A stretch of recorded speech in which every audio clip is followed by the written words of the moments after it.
A'udzu billahi minasyaitonir rajim. Bismillahirrahmanirrahim. Assalamualaikum warahmatullahi wabarakatuh.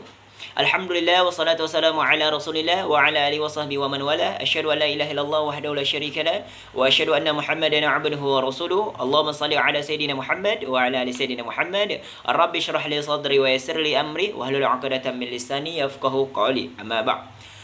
Bersyukur kita kehadiran Allah SWT minimal dengan melapaskan Alhamdulillahirrabbilalamin atas segala limpahan nikmat-nikmatnya yang telah diberikan kepada kita, sehingga kita masih diberi kesempatan berkehidupan di muka bumi ini dalam rangka menjadi pengatur, pengelola, dan pengurus di muka bumi ini. Dan yang terpenting adalah kita menaati peraturan Tuhan. Itu dia. Kemudian selawat dan salam mari kita sampaikan kepada junjungan alam, yaitu baginda Nabi Muhammad SAW beserta keluarga dan para sahabat-sahabatnya dengan melapaskan Allahumma salli ala Sayyidina Muhammad wa ala ali Sayyidina Muhammad. Semoga teman-teman sekalian dan kita semuanya yang senantiasa berselawat kepada beliau, termasuklah kita golongan umat yang mendapat syafaat dari beliau. Amin ya rabbal alamin. Izin sebelumnya, di sini saya akan membahas perkembangan jiwa keberagamaan pada anak usia 13 sampai dengan 30 tahun. Mungkin teman-teman sekalian sudah mengetahui bahwa usia 13 sampai dengan 30 tahun ini adalah usia yang dimana mereka itu sudah mengalami yang namanya banyak perubahan, atau disebut juga dengan masa peralihan. Peralihan dari apa? Dari anak-anak menuju remaja, ya, ataupun dewasa. Ya. Jadi mereka ini udah banyak mengalami perubahan. Dari segi fisik, dari segi mental, pikiran, rohani, dan jasmani, itu mereka sudah mengalami perubahan yang awalnya tidak didapatkan pada usia anak-anak, kemudian didapatkan pada usia 13 sampai 30 tahun. Nah, jadi pertanyaannya bagaimana minat mereka dalam keberagamaan, ya? Kemudian kalaupun minatnya rendah itu dipengaruhi oleh apa? Nah, insya Allah di sini saya akan bahas.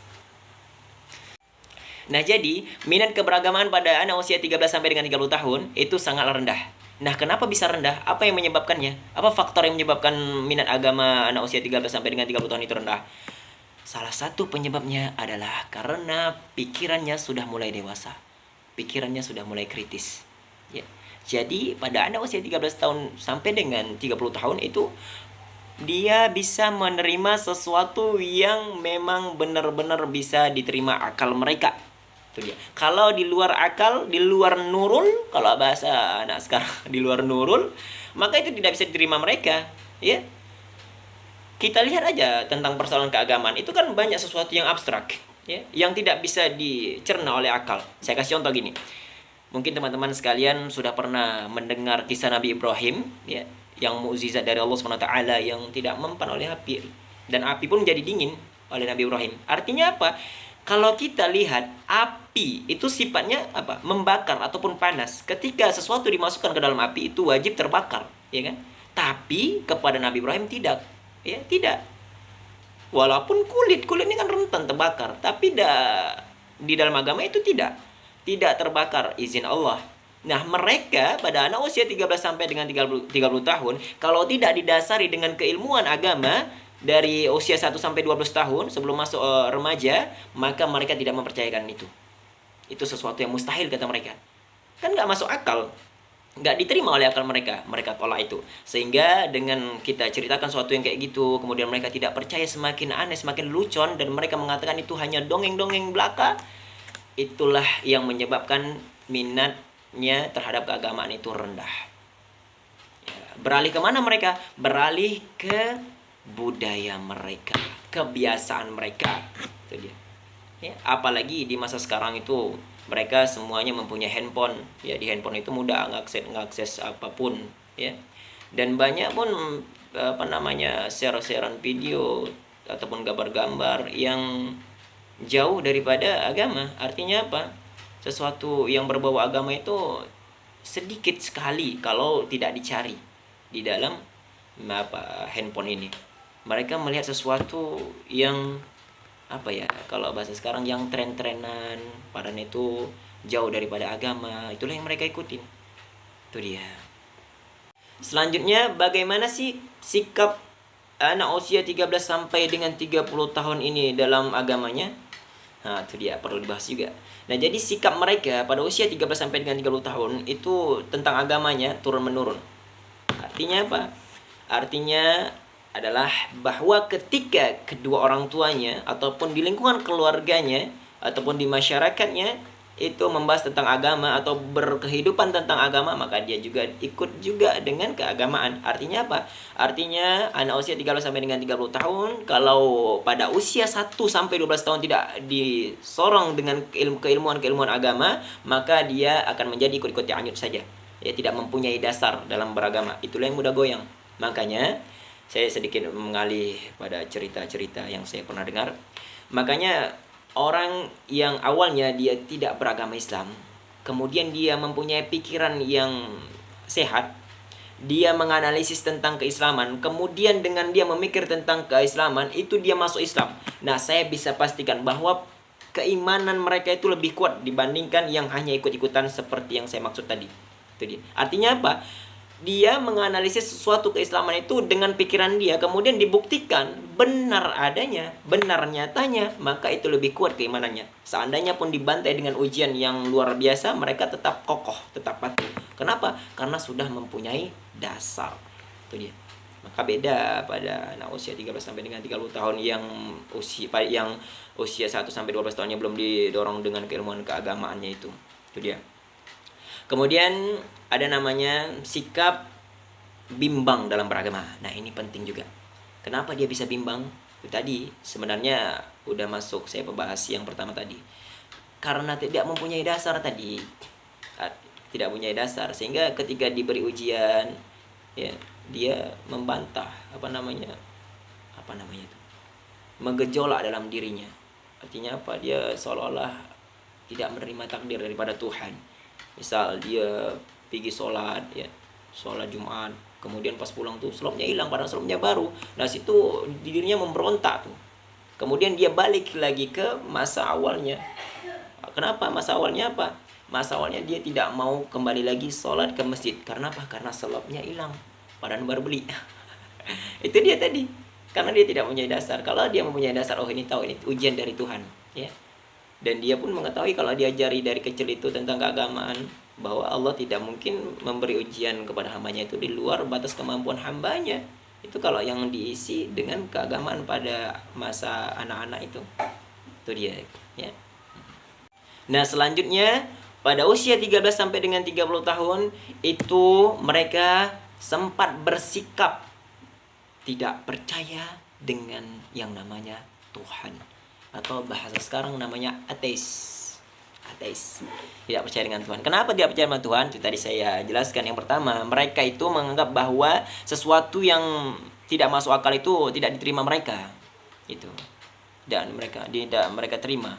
Ya, mereka hanya mempercayai atau menerima sesuatu yang bisa dimasuk akal. Tuhan kan sesuatu yang abstrak, tidak bisa diterima akal. Maka di situ mereka memutuskan, ya, kecuali, ya, ada kecualinya. Kecuali mereka udah dididik dari usia 1 tahun sampai dengan 12 tahun sebelum masuk masa remaja itu tentang keagamaan oleh kedua orang tuanya. Mungkin dia situ percaya dengan namanya Tuhan. Itu dia. Tapi kalau dari usia 13 tahun dia langsung belajar agama, itu pasti dia sempat tidak mempercayai yang namanya Tuhan, atau bahasa sekarang ateis. Itu dia. Karena pada usia itulah mereka hanya menerima yang masuk akal saja. Itu dia. Tuhan kan absolut. Tuhan kan abstrak, sesuatu yang ketidakjelasan. Itu dia. Nah, selanjutnya kita masuk kenakalan apa saja sih yang dilakukan oleh anak usia 13 tahun sampai dengan 30 tahun. Nah, ini banyak. Artinya apa? Anak 13 sampai dengan 30 tahun ini adalah masa yang dimana mereka itu mencari jati diri sejati. Jati diri mereka. Peran mereka sebagai apa sih? Mereka nyamannya di mana sih? Gitu. Ya, kita mungkin sama-sama mengetahui bahwa anak usia 13 sampai dengan 30 tahun ini sering yang namanya terlibat dalam game motor ataupun tawuran. Itu mereka senang seperti itu, ya. Ketika udah masuk mungkin usia 25 ataupun 30 tahun, itu mungkin sudah mulai pudar, ya, tentang game itu, game motor itu, ya, sudah mulai pudar. Itu dia.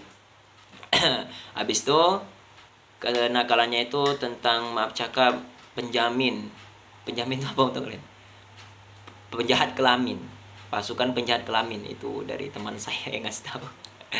Penjamin pasukan penjahat kelamin. Artinya apa? Mereka itu sering apa namanya? Terlibat dalam sesuatu yang berbau-bau seksual, pemerkosaan, apa namanya? Pokoknya bau-bau itulah. Saya tidak membahas itu karena suatu yang kotor, pada diri saya pun masih kotor juga. Nah, jadi itu kenakalan-kenakalan pada anak usia 13 sampai 30 tahun. Pasti mereka pun bakalan sadar itu. Insya Allah bakalan sadar, ya. Selanjutnya, ini yang terakhir, pembahasan saya mungkin yang terakhir, yaitu bagaimana peran seorang guru ataupun pendidik ataupun peran seorang ayah atau ibu dan siapapun, ya, tentang keagamaan anak usia 13 sampai dengan 30 tahun. Itu dia.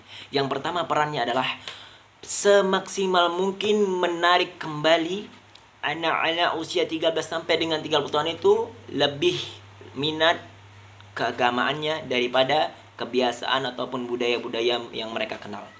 Bagaimana caranya? Kita harus mengetahui perubahan apa saja yang dialami anak usia 13 sampai dengan 30 tahun tentang keagamaannya. Kalau kita sudah mengetahui apa saja yang dialami mereka, insya Allah kita akan lebih mudah memasuki sesuatu yang bermanfaat, apalagi tentang keagamaan, ya. Apa yang mereka butuhkan kita masukkan, apa yang mereka butuhkan kita salurkan, itu dia. Artinya apa? Di sini kita lebih harus menekankan mengetahui apa saja yang mereka alami pada usia 13 sampai dengan 30 tahun, terkhusus tentang keagamaannya. Itu mungkin solusinya dari saya. Mungkin hanya ini saja yang dapat saya sampaikan tentang perkembangan jiwa keberagaman pada anak usia 13 sampai dengan 30 tahun. Lebih kurang saya mohon maaf. Mungkin udah pasti saya ada salah karena saya manusia. Kalau saya tidak salah itu dipastikan saya adalah malaikat, ya. Artinya apa? Saya itu fitrahnya salah, ya. Sekian, terima kasih. Wabillahi taufiq wal hidayah. Assalamualaikum warahmatullahi wabarakatuh.